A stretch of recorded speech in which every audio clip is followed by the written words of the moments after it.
Muy buenas tardes, queridos estudiantes, mi nombre es Alexander Córdoba, soy su profesor de Ciencias Sociales y en esta oportunidad vamos a hablar de un tema muy importante que se trata sobre la Ilustración.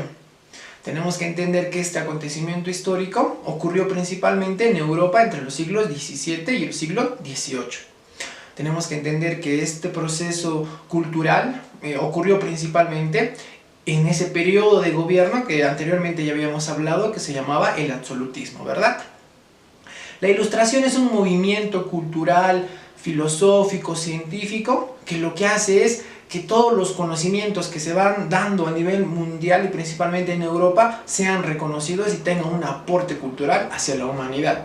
La Ilustración fue el inicio, se le puede considerar también el periodo de las luces, ya que en ese periodo los conocimientos empezaron a dar frutos, empezó a haber un avance científico, cultural, filosófico, económico, político en todas las esferas de gobierno, y eso fue muy importante, ya que fueron los primeros inicios, por ejemplo, para la industrialización, para la revolución industrial, para la democracia. Fue un gran aporte cultural. Y ahora vamos a empezar hablando de los temas importantes y las características que trajo la Ilustración. Y bueno, vamos a empezar hablando de uno de los mejores científicos que dio el mundo un aporte trascendental para entender el concepto de ciencia, y es Galileo Galilei. Y Galileo Galilei, científico italiano que demostró la exactitud científica de la teoría heliocéntrica, también logró avances en el campo de la mecánica y enunció el principio de inercia. Lo más importante que aportó Galileo Galilei fue entender que esa teoría heliocéntrica fue tan vista y tan criticada por muchos, principalmente por la Iglesia Católica. Tenemos que entender que aún en ese periodo la Iglesia tenía bastante poder, y esto quiere decir que la ciencia siempre ha sido un enemigo. En la actualidad entendemos y sabemos que la Iglesia y la ciencia están unidas de una manera que pueden aportar los dos. Pero en ese periodo de la Edad Moderna aún la Iglesia tenía bastante dominio y control en muchos aspectos, principalmente en el científico. ¿Y qué quiere decir la teoría heliocéntrica? Lo que quiere decir es que la Tierra gira alrededor del Sol, y no lo contrario que decían en la Edad Media, que la Tierra era el centro del universo, ¿verdad? Fue un gran aporte de Galileo Galilei. Ahora, el segundo es Johannes Kepler. Johannes Kepler, científico alemán que formuló las leyes de la órbita de los planetas e introdujo el lenguaje matemático en la astronomía. Johannes Kepler lo que hizo fue designar una ruta y una secuencia a todos los planetas que giraban alrededor del Sol. Y fue un gran aporte también en ese periodo de la Ilustración. Y el tercero viene a ser Isaac Newton. Fue un científico inglés que realizó investigaciones sobre la óptica y la naturaleza de la luz y formuló la ley de la gravitación universal. Un gran aporte en este periodo de la Ilustración fue Isaac Newton. Isaac Newton hace diferentes publicaciones y uno de esos es la Principia Mathematica. En este libro de la Principia Mathematica habla de la gravedad por primera vez, y hay muchas teorías de cómo él descubrió ese pensamiento de la gravedad. Dicen muchos que antes de su muerte él contó que él descubrió esa teoría de la gravedad cuando él estaba parado cerca de un árbol en su casa, un árbol de manzanas, y vio cómo una manzana cayó al suelo.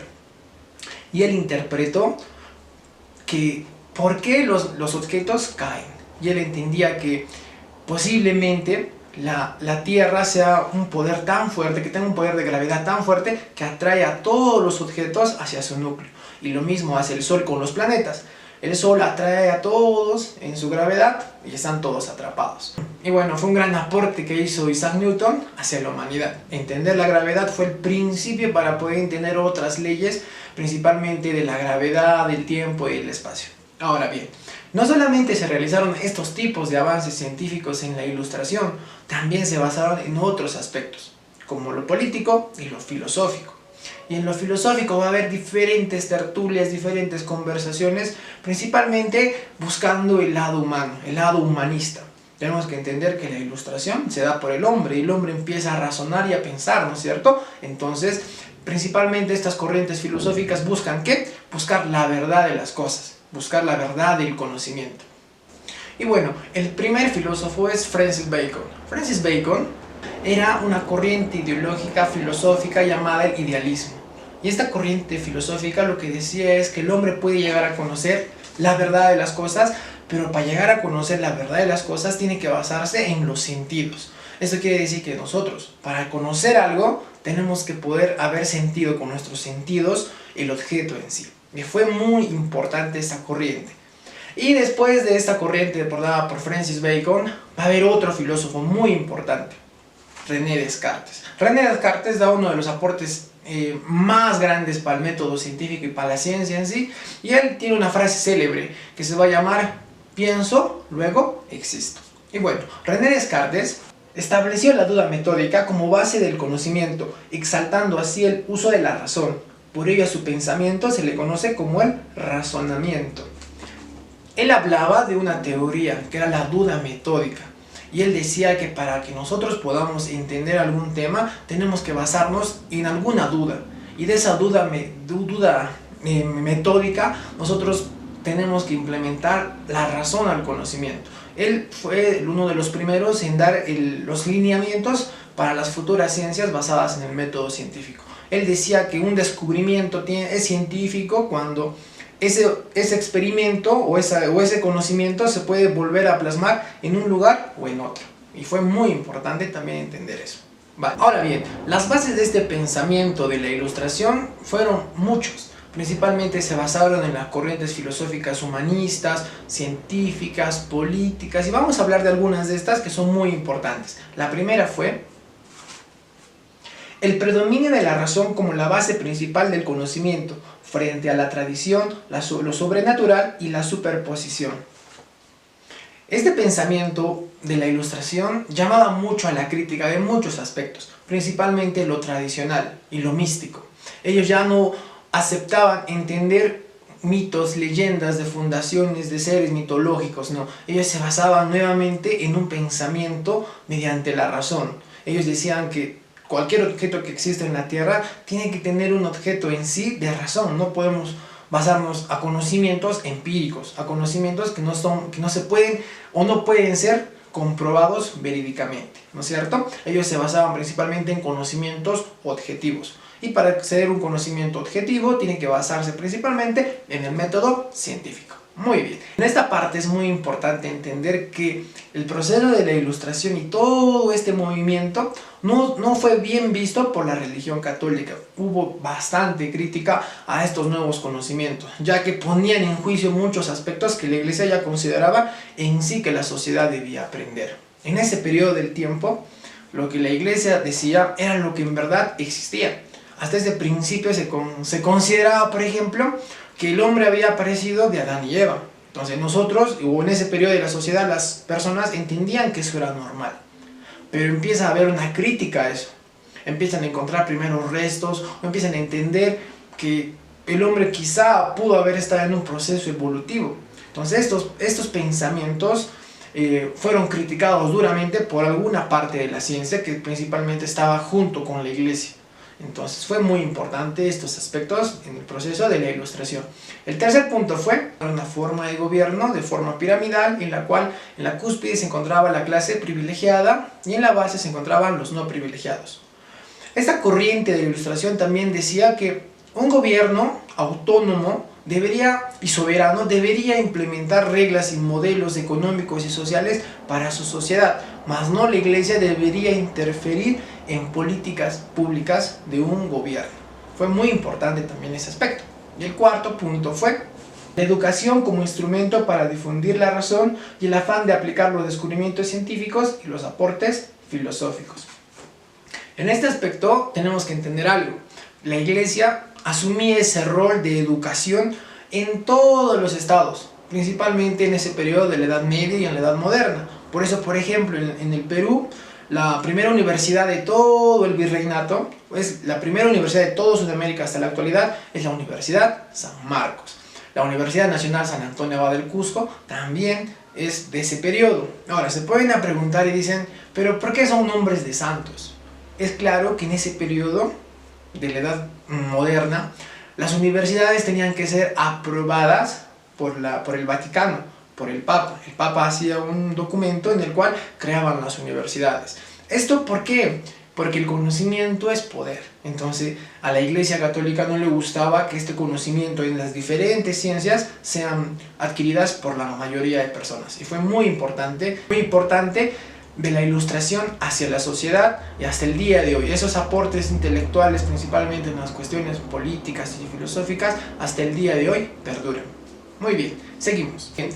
Ahora bien, el proceso de la expansión de la Ilustración a nivel de toda Europa fue rápido, principalmente en el siglo XVII y en el siglo XVIII. Esto se debió a que en las capitales, por ejemplo en París, en San Petersburgo, en Lisboa, el conocimiento era principalmente dado por la clase privilegiada. Pero llegó un momento en el cual esta clase no privilegiada, y principalmente hablando de los burgueses, estos señores burgueses eran profesionales, eran médicos, científicos, políticos, abogados, que no pertenecían a una clase privilegiada. Por ende, ellos empezaron a agrupar en pequeños grupos de conocimiento y tenían diferentes reuniones, que eran unas tertulias que hablaban principalmente de cuestiones filosóficas, económicas, modos de gobierno, y empezó a expandirse este conocimiento no solamente en un solo lugar, sino por toda Europa. Tenemos que entender que el conocimiento es como una luz que empieza a iluminar el pensamiento y la razón de la sociedad en conjunto. Y fue muy importante porque al empezar estos movimientos de la Ilustración, no solamente se quedó en Europa, sino que empezó a expandirse hacia las colonias. Principalmente se expandió en Estados Unidos, en las 13 colonias de Norteamérica, en Sudamérica, en todo el virreinato. Este pensamiento de libertad, de democracia, de igualdad en diferentes aspectos económicos, sociales, cayó bastante en esas personas. Y principalmente, por razón también de ese proceso de la Ilustración, se da también las diferentes independencias en todas las colonias del mundo. Fue muy importante eso. Ahora bien, este periodo también da origen a algo que es hasta el día de hoy importante, que es la opinión pública.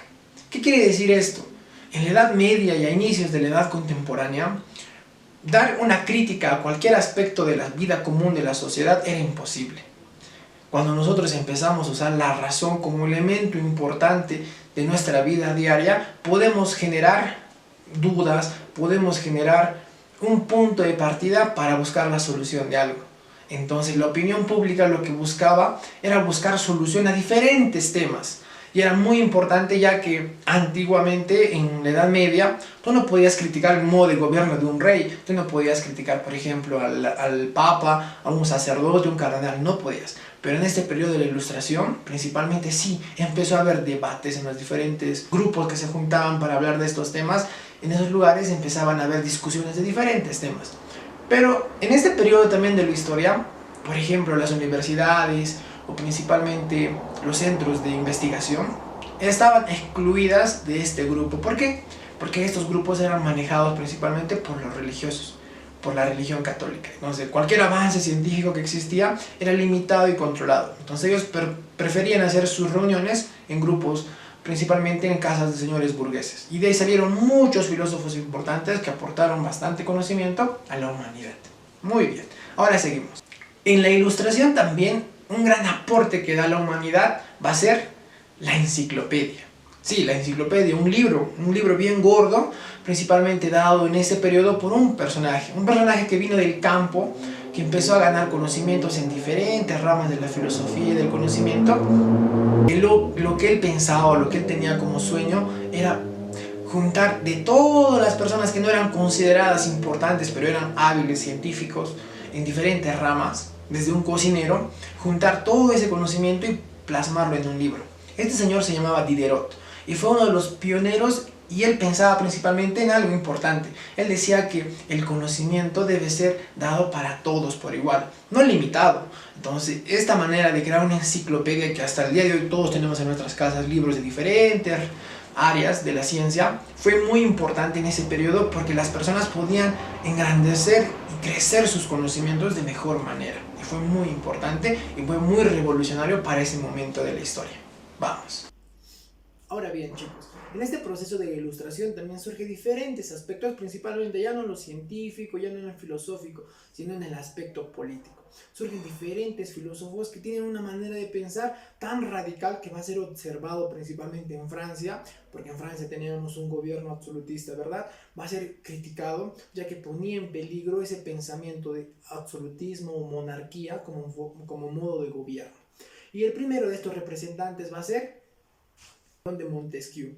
Este filósofo lo que hablaba era de que un gobierno siempre tiene que ser controlado mediante leyes, y principalmente él decía poner límite a un monarca. Él decía que un monarca no puede poder ejercer todo el poder sin un control. Él escribe un libro que se va a llamar El espíritu de las leyes, donde él habla y divide la política o el sistema de gobierno en tres partes. Un gobierno que tiene que tener un poder judicial, un poder ejecutivo y un poder legislativo. Fue uno de los pioneros en plantear este tipo de gobierno en ese periodo de la historia. El segundo va a ser Voltaire. Fue un filósofo francés que fue expulsado de Francia por manejar ese sistema político absolutista y lo criticaban bastante. Él se va y se queda en Inglaterra. Y en Inglaterra ve ese sistema de gobierno parlamentarista y ve que es totalmente diferente a lo que existe en Francia. Un gobierno absolutista controlado en el cual que tú no podías dar un pensamiento, ¿no es cierto? Entonces, Voltaire se basaba principalmente en escribir libros, principalmente criticando a la iglesia, criticando al rey, a los monarcas, de una manera sátira. Y la sátira era una forma de mediante la burla, mediante la crítica graciosa, hacer entender a las personas lo curioso de la vida. Principalmente se basaba en el sarcasmo. Por último vamos a hablar de Jean-Jacques Rousseau. Es un filósofo que es totalmente contradictorio a Thomas Hobbes. ¿Se acuerdan que en el absolutismo hablamos que Thomas Hobbes decía que el hombre es malo por naturaleza en su libro Leviatán, ¿verdad? Todo lo que decía era de que el hombre es bueno por naturaleza, pero a lo largo de la cultura, a lo largo de la civilización del hombre, el hombre empieza a adquirir bienes, la propiedad privada, y esto hace que el hombre se vuelva individualista. El hombre busque solamente el beneficio de uno, más se olvide de los demás. Él escribe un libro que se llama El contrato social, en el cual habla de que las personas sí son buenas, pero están en constante búsqueda de la satisfacción personal. Por ende, él dice que debe haber siempre un gobierno que logre limitar y controlar las características y las necesidades de la sociedad que existe dentro de ella. Eso es lo importante cuando nosotros hablamos de este tema de la ilustración. Bueno, lo importante también acá que tenemos que entender es que en la ilustración estos conocimientos filosóficos, científicos, tecnológicos, lo que buscaba en sí también era buscar solucionar las necesidades de sus pueblos. Buscaban que estos conocimientos sirvan para que busquen la solución de mejor manera de las necesidades que un pueblo vivía. A consecuencia de esas tecnologías conocidas por los científicos de ese periodo, por ejemplo, se da inicio a la revolución industrial, ¿no es cierto? Empiezan a crear fábricas de textilería, de manufactura, que empieza a ejercer un poderío económico más grande, gracias al pensamiento de las personas. Y también un aporte muy importante es la enciclopedia basada en la imprenta. Se hacía de mejor manera el conocimiento, y este conocimiento podía llegar a más personas. Entonces el conocimiento ya no era limitado a un grupo de personas, el conocimiento se hacía para todos. Entonces esta manera de expandir el conocimiento mediante los libros fue un arma muy importante en este periodo de la ilustración que cambió a la sociedad hasta el día de hoy, chicos. Es muy importante estos temas, felicitar a cada uno de ustedes por poner atención, ya mandé las lecturas complementarias y las actividades para que lo trabajen en su portafolio. Les mando muchas buenas vibras, espero que estén muy bien, cuídense en su casa y hasta la próxima. Cuídense, chao.